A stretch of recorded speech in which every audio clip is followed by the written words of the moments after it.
Good morning, people. Welcome back to Barham Engines.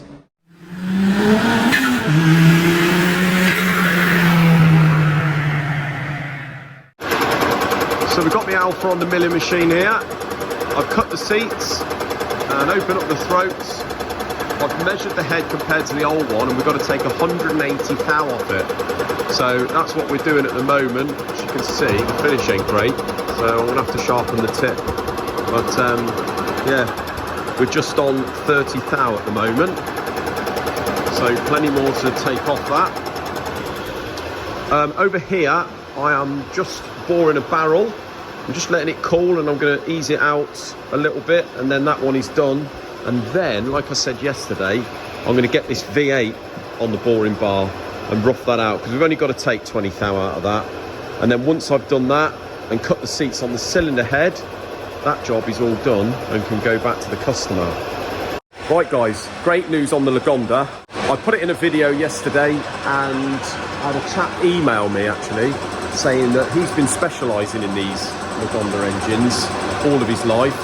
And he said he's built loads. He said he's had things manufactured and modified blocks. He's even had blocks made and stuff like that. So he said, when you get in amongst this engine, he's given us his phone number. He said, feel free to get in touch with me.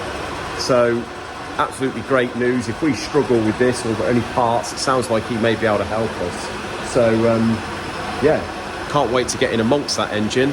The guy that emailed us is called Paul Nichols. So thank you very much, Paul, really appreciate that, and we will be in touch with you. Quite intrigued to see what a standard one's like inside anyway, because as I say, the last one we had was definitely not standard, so yeah, really looking forward to that. Right guys, we've had a cylinder head turn up this morning, and this is from a local Volvo dealership. And so this cylinder head is, apparently it's going to be a warranty job. It's had a DPF issue, he said, the guy. It's a fairly new vehicle. It's in an XC90, and it's had a DPF issue twice. Apparently they've had to replace the DPF, and the warranty company had been back in touch with them and said, look, do a compression test. And they thought, well, it runs okay. So they did a compression test, and apparently it was down on number 3. So they've ended up taking the cylinder head off and taking the valves out, and this is what we found. So these are the exhaust valves, which don't look too bad, but the actual seats, you can see the seats look absolutely rough as anything. Now he's been lapping away here, the technician, and you can see there's sort of corrosion spots in the seats. And the inlets, the seats don't look too bad on the inlets, but the valves, and these are just 2 of the valves, you see there's an area there that's, it's almost like when something's plated and it comes off, it's basically started to burn out. But look at this valve.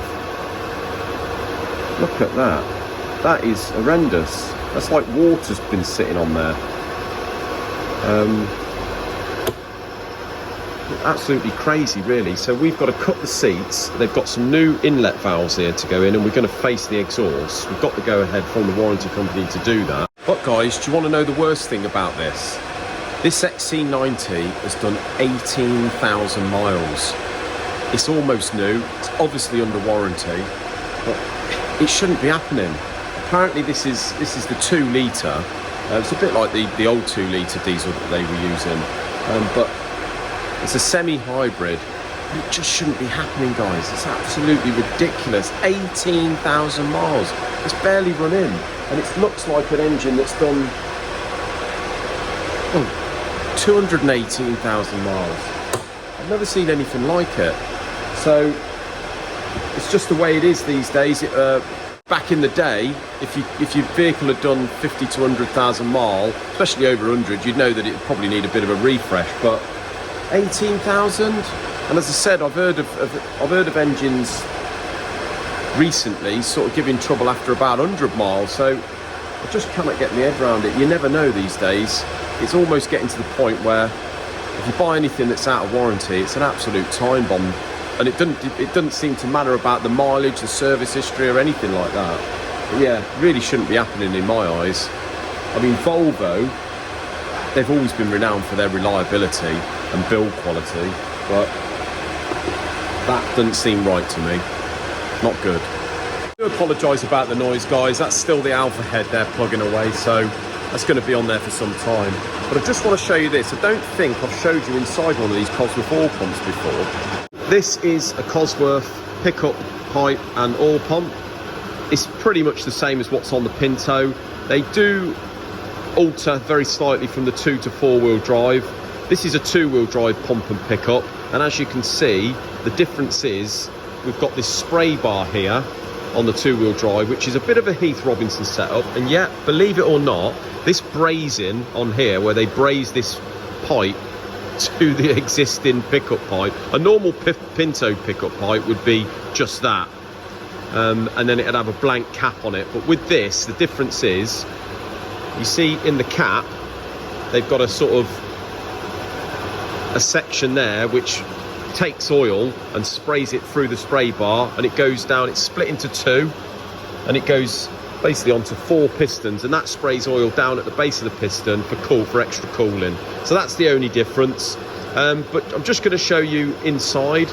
We've got sort of 3 different parts on the pump. You've got the body here, you've also got this outer, and then you've got the inner there. And what happens is the pump is driven by a sort of a hexagonal, like an Allen key really. It's driven from underneath. Bear in mind this is going to be upside down, and then that hex then goes into the distributor, and the distributor is run by the jack shaft, which goes through there. So this pulley here turns a scroll gear, which then turns the distributor, and the distributor drives the hex, which drives the oil pump. So that basically is what drives the oil pump. So what happens is, when the oil pump is being turned, that turns the outer body and basically takes oil in through the pickup, sucks oil in there, compresses the oil and forces it down through the base, through that hole there, through that hole there, and into the main oil gallery. So that's how it works. It takes it from this side, pushes it down into that side, and you've got in the base there, you see where that core plug is? In there you've got a pressure relief valve, which is basically a ball and a spring. And what happens is, when the pressure builds and gets to whatever it's set at, say 5 bar, as soon as that oil pressure gets to 5 bar, that spring will open and let oil return back through the pump. So that's what it does. That's how the pressure works. It's basically just the tension of the spring determines the pressure that it will let through into the oil gallery. So that's how the pump works. Very simple. When they're worn, what you're looking for is, you see these scores here. You find sometimes when you remove that, so if we remove the whole lot, this is a knackered pump anyway, guys. So what we're looking for is wear on the body here. You see that's fairly scored, that, and the same on the pump bit here.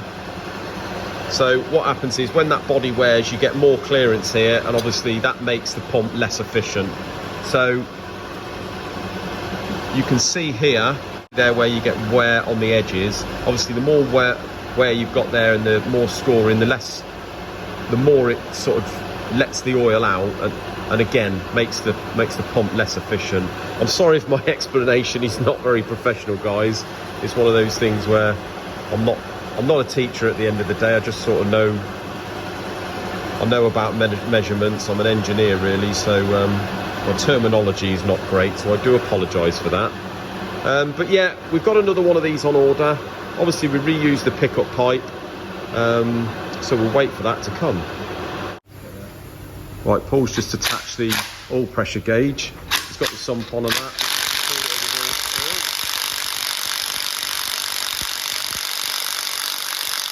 So there we go, 4.5 bar. That'll do. Perfect. So it's not turning it over, nothing like what it should really, but that's plenty. So Paul's in today and he's got this motor pretty much done now. As you've just seen, we've just filled it up with oil. I usually keep running in oil down in there. So we just put that in and we make sure that it's all going round. Before we don't like to turn the engine over to start with, just to get the oil pressure up. I like to just take the distributor out, stick a gun down there onto the hex drive and just turn the pump over without the engine turned over and just make sure that the oil pressure is coming out through the main gallery. And then we can turn it over and get the oil around the engine.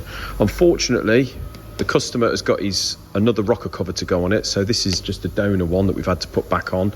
It looks a bit crap actually, having done all the engine nice and clean and what have you. So yeah, we're just going to drain that oil out. We're going to put the distributor in, set that up roughly, and get the plugs in, and that is done. We can get that on the pallet, all ready to go. As you can see, the oil pressure, even with that slow gun, is up around 4.5 bars. That's absolutely perfect, really. So yeah, really happy with that. Next job for Paul, I'm just going to get him to. We've got the guy coming in to have a look at his engine, the one that we've got over the back there. This is his manifold and cylinder head. This is the one with the big ports. We're basically going to put that on and get Paul to dowel that onto the inlet, and then that job is all done really. I think he's due in Friday to pop in and have a look at it all. Then we've got this little baby here. This is a pre-crossflow 1500, so we're going to strip that. Looking rather grotty at the minute. We've got to strip that and give the guy some sort of estimate, but I think we're going to get the go ahead on that, so that'd be a nice one for him to do. So I'm just going to get him to strip that one after. We've got the BMW N52 3 litre. That's another one for Paul to do, but that is no major rush on that. Still waiting for the Jaguar block to come back from wherever it's been. I think they're doing a trial fit into a car, but waiting for that to come back, and then we can sort of crack on with that engine really and get this bay sorted.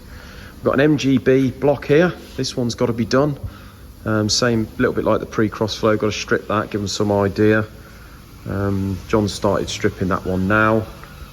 But yeah, apart from that, guys, spoke to John Burnell yesterday on the van. He's cracking on with that. They only got the tow bar yesterday. And there's some sort of, I think it's come from MSRT, and he said there's some sort of issue with the wiring kit that they supplied compared to the Ford one, but they seem to think that they can sort that, work around it. So that's got to be fitted.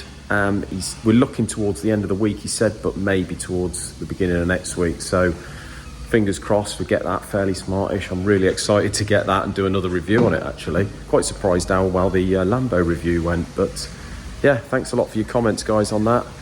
Until another video, you take care, like, subscribe, remember hit that button, and I'll see you in another one. Cheers, guys.